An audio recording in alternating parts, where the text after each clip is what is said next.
प्रिय विद्यार्थियों, हिंदी साहित्य की इस कक्षा में आपका स्वागत है।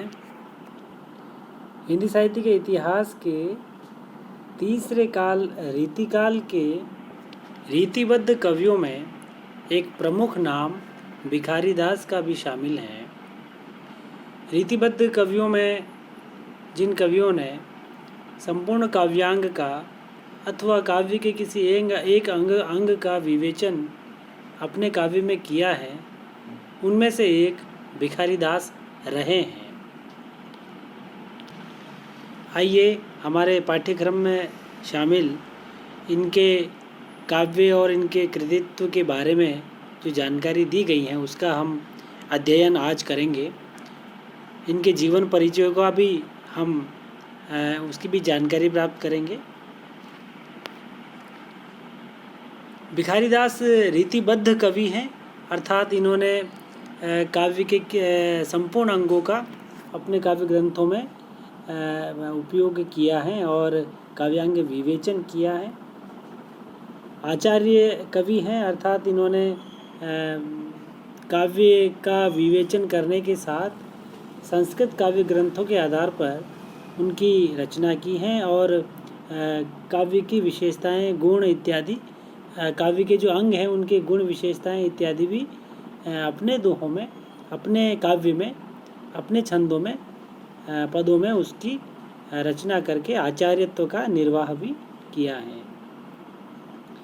भिखारी दास का जन्म जो है वो उत्तर प्रदेश के प्रतापगढ़ जिले में टोंगिया गांव है, ट्योंगा, उसमें श्रीवास्तव कायस्थ परिवार में इनका जन्म हुआ था और इनका जो कविता काल है, इनकी जो रचना का जो समय है वो 1725 से 1760 ईस्वी के मध्य स्वीकार किया जाता है। ये प्रतापगढ़ के राजा पृथ्वी सिंह के भाई हिंदुपति सिंह के आश्रय में ये रहे 1734 ईस्वी से 1750 ईस्वी तक और इनके सानिध्य में रह कर के इन्होंने 7 प्रमुख ग्रंथ इन्होंने अपने पूरे जीवन काल में लिखे हैं, जिनमें से रस, सारांश, काव्य निर्णय, श्रृंगार निर्णय, छंदोर्णव, पिंगल, शब्द नाम कोश, विष्णु पुराण, भाषा और शतरंज शतिका, ये प्रमुख इनकी रचनाएं हैं।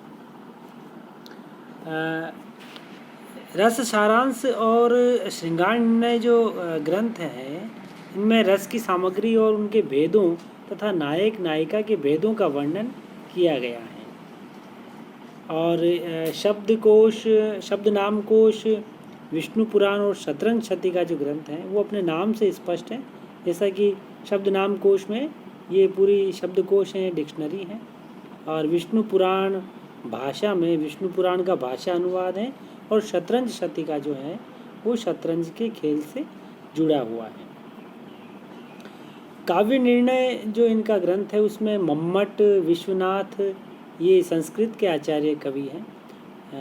इनमें अप्पय दीक्षित, जयदेव और भानु मिश्र के अलावा हिंदी के जो केशव, चिंतामणि और तोष आदि अनेक पहले के जो रीति कवि हैं उनका आश्रय लेकर के काव्य प्रयोजन, काव्य हेतु, काव्य पुरुष स्वरूप, काव्य भाषा, उत्तम काव्य के रचयिता के गुण, शब्दालंकार, चित्रालंकार, तुक और दोष का गंभीरता पूर्वक विवेचन किया है। और छंदोर्णव पिंगल जो इनका ग्रंथ है वो उसमें संस्कृत और प्राकृत तथा ब्रज भाषा में लिखे गए छंदों का विवेचन विषयक है। इनके ग्रंथों के आधार पर छंदों का निरूपण बहुत विस्तार के साथ इन्होंने दिया है। आगे हम इसका अपने पाठ्यक्रम में शामिल भिखारी दास के जो पद हैं वो विष्णु पुराण का हम एक विष्णु भाषा पुराण का जो पद है, विष्णु पुराण भाषा का, वो हम पढ़ने जा रहे हैं।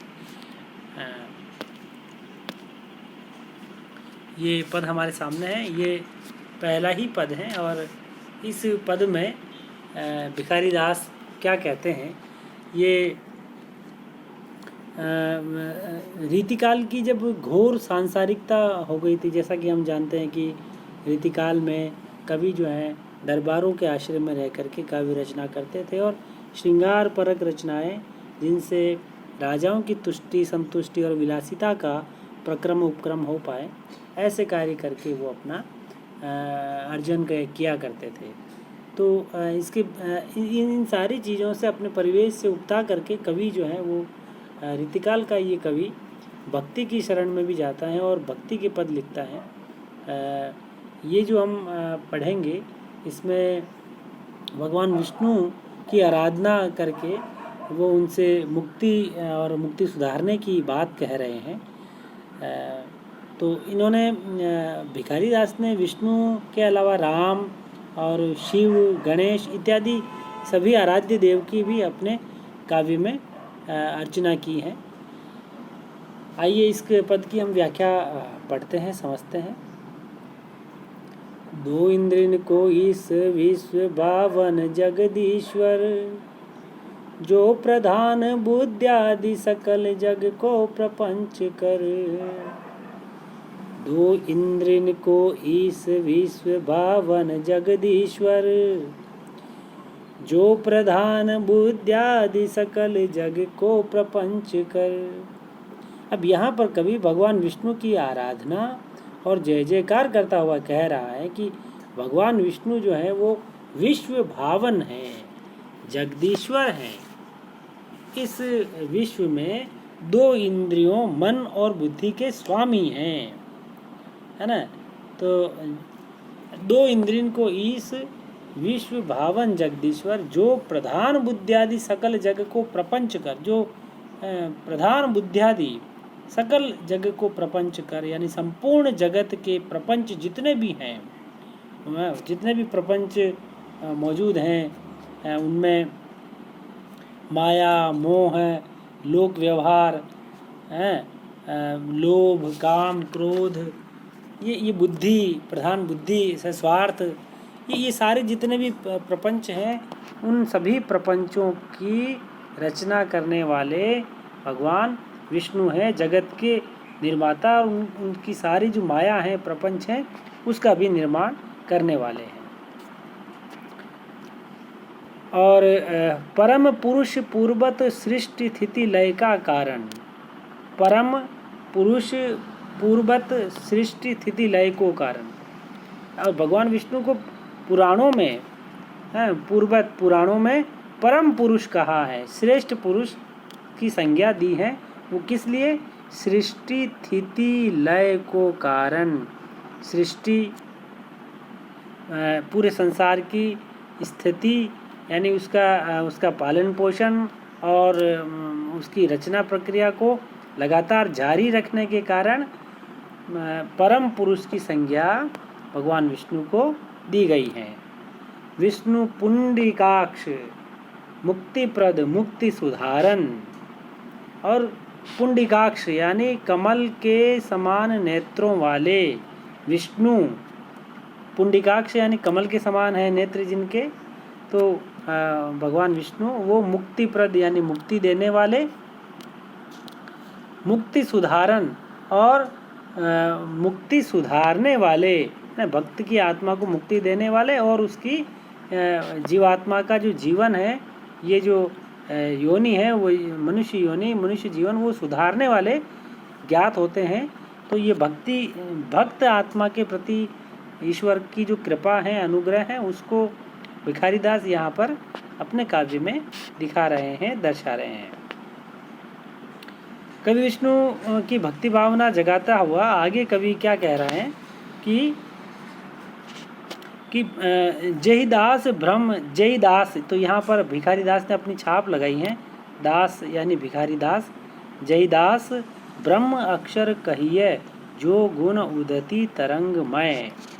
तो यहाँ पर भगवान विष्णु का जो स्वरूप है, मुक्तिदाता वाला, मुक्ति सुधारने वाला, प्रपंचकर और जगदीश्वर है, यह सोच करके कवि भिखारी दास उन्हें ब्रह्म अक्षर यानी अज्ञात ब्रह्मा कह करके पुकारता है।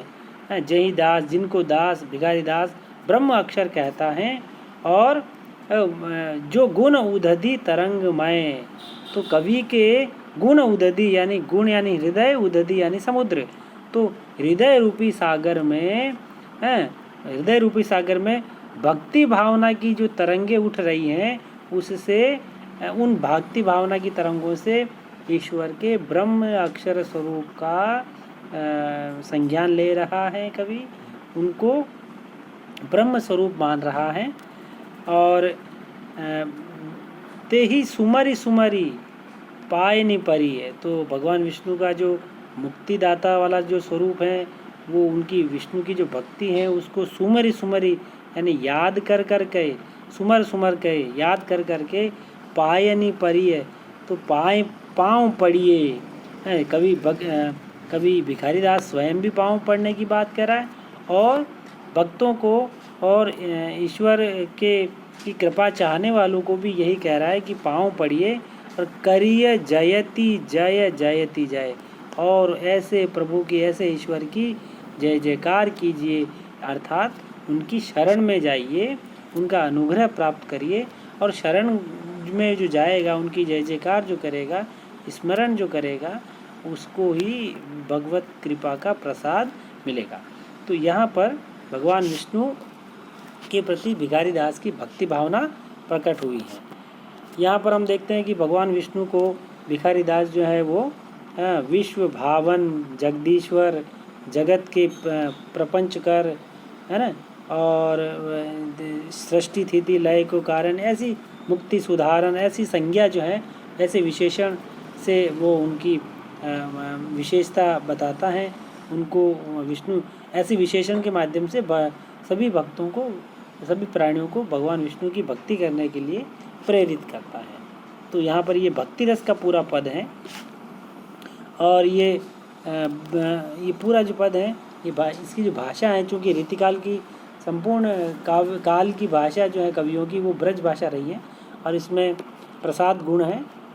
साधारण सीधे सरल अर्थ में इसका द्योतक निकाला जा सकता है। ये शैली वर्णन वाली है, उपदेशात्मक शैली, उपदेश भी दे रहा है इसमें। और यहाँ पर जो गुण उदधि तरंगमय, तो यहाँ पर रूपक अलंकार आया है, हृदय रूपी समुद्र है। और ये जो सुमरी सुमरी जो शब्द है, सुमरी सुमरी, इसमें पुनरुक्ति प्रकाश अलंकार है, क्योंकि एक ही शब्द की आवृत्ति होने पर लगातार आवृत्ति होती है और अर्थ एक जैसा रहता है। तो सुमरी सुमरी में पुनरुक्ति प्रकाश अलंकार है। और बाकी में पायनि परिय करिय जयति जय जयति जय, यहाँ पर अनुप्रास की सुंदर छटा हमको देखने को मिल रही है। तो इस प्रकार ये पद समाप्त होता है। आपने सुना, उसके लिए बहुत बहुत आपका आभार, धन्यवाद।